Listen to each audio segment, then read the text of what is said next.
வணக்கம். இன்னைக்கு நம்ம பார்க்க போற ரெசிபி என்னன்னா அருமையான அகத்திக்கீரை பருப்பு கூட்டு எப்படி செய்யலாம்னு பார்க்கலாம். ரொம்ப டேஸ்டா இருக்கும். சாதத்தோட பிசைஞ்சு சாப்பிட்றதுக்கு ரொம்ப அருமையா இருக்கும். இந்த மாதிரி செஞ்சு கொடுத்தோம்னா சாப்பிடாதவங்க கூட விரும்பி சாப்பிடுவாங்க. வாங்க அதை எப்படி செய்யலாங்கிறத பார்க்கலாம். இதில் வந்து கொஞ்சமா எண்ணெய் விட்டுக்கலாம். இப்போ 1 டேபிள் ஸ்பூன் அளவுக்கு எண்ணெய் விட்டுக்கலாம். எண்ணெய் நல்லா சூடாயிருச்சு. இதில் கொஞ்சமா இப்போ வெங்காயம் சேர்த்துக்கலாம். பெரிய வெங்காயம் பொடியாக நறுக்கிறது, சின்ன வெங்காயமும் சேர்த்துக்கலாம். நல்ல வாசனையா இருக்கும். ஒரு 2 நிமிஷம் வதக்கிக்கலாம். இப்போ இதில் சின்ன சைஸாக ஒரு தக்காளி பழம் பொடியாக நறுக்கினதை சேர்த்து வதக்கிக்கலாம். ரொம்ப சேர்க்க வேணாம், கொஞ்சமாக சின்ன சைஸாக ஒன்று சேர்த்தா போதும். தக்காளி வதங்குறதுக்கு உப்பு சேர்த்துக்கலாம். தக்காளி நல்லா வதங்கிடுச்சு. இதில் வந்து அகத்திக்கீரை சேர்த்துக்கலாம். அகத்திக்கீரையை சேர்த்து நல்லா ஒரு 2 நிமிஷம் வதக்கிக்கலாம். சின்ன கட்டா ஒரு கட்டு எடுத்திருக்கேன். இப்போ ஊற வச்ச துவரம் பருப்பு 1/2 கப் அளவுக்கு எடுத்திருக்கேன், சேர்த்துக்கலாம். அதாவது 1/2 டம்ளர் வரும். ஊற வச்சு சேர்த்தோம்னா சீக்கிரமாகவே நல்லா மசஞ்சு வந்துடும். அதனால ஊற வச்சிருக்கேன். அகத்திக்கீரை வேகிறதுக்கு வந்து டைம் எடுக்கும். அதனால துவரம் பருப்புக்கும் அகத்திக்கீரைக்கும் ஒரு 4 விசில் வச்சோம்னா ரெண்டும் வேகிறதுக்கு கரெக்டாக இருக்கும். இப்போ இதில் சாம்பார் தூள் வந்து ஒரு 1/2 டேபிள் ஸ்பூன் அளவுக்கு சேர்த்துக்கலாம். மஞ்சள் தூள் வந்து நான் இதிலே சேர்த்துருக்கிறதுனால சேர்க்கலை. இது வந்து நல்லா ஒரு தடவை மிக்ஸ் பண்ணிக்கலாம். 2 பச்சை மிளகாய் கிள்ளி போட்டுக்கலாம் காரத்துக்கு.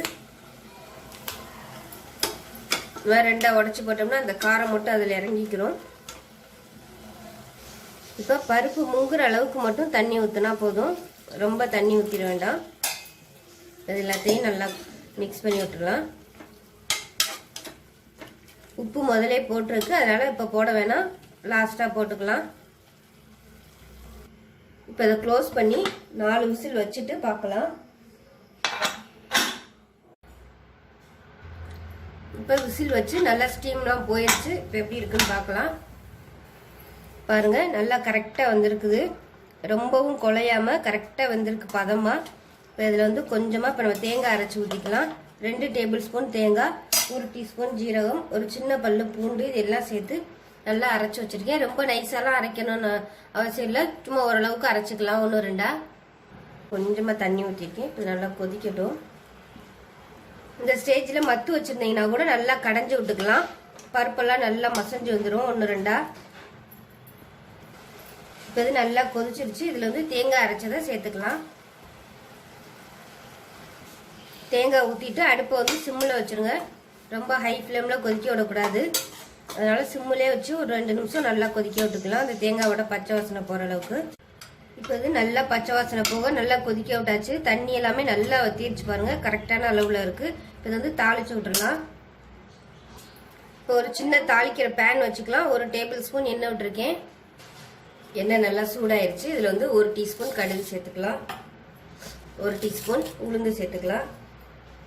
1 டீஸ்பூன் ஜீரகம் சேர்த்துக்கலாம். இதில் வந்து ஒரு வரமிளகாய், பெரிய வரமிளகாயா 1 எடுத்திருக்கேன், அதை கிள்ளி போட்டுக்கலாம் வாசனைக்காக. சின்ன வெங்காயம் பொடியாக நறுக்குனதை சேர்த்துக்கலாம்.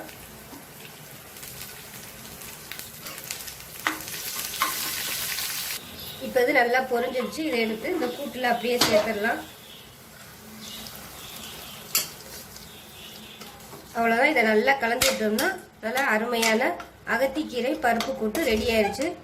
சாதத்தோட பசங்க சாப்பிட்றதுக்கு ரொம்ப அருமையாக இருக்கும். வீட்டில் வந்து குழந்தைங்க இருந்தாங்கன்னா இதை கொஞ்சமாக எடுத்து மிக்சியில் போட்டு அப்படியே 1 2 அடிச்சுட்டு சாதத்தில் போட்டு மிக்ஸ் பண்ணி கொடுங்க, சாப்பிட்ருவாங்க. நல்லா டேஸ்ட்டாக இருக்கும். இது மாதிரி செஞ்சு பாருங்கள். செஞ்சு பார்த்துட்டு எப்படி வந்துச்சுங்கிறத சொல்லுங்கள். நன்றி.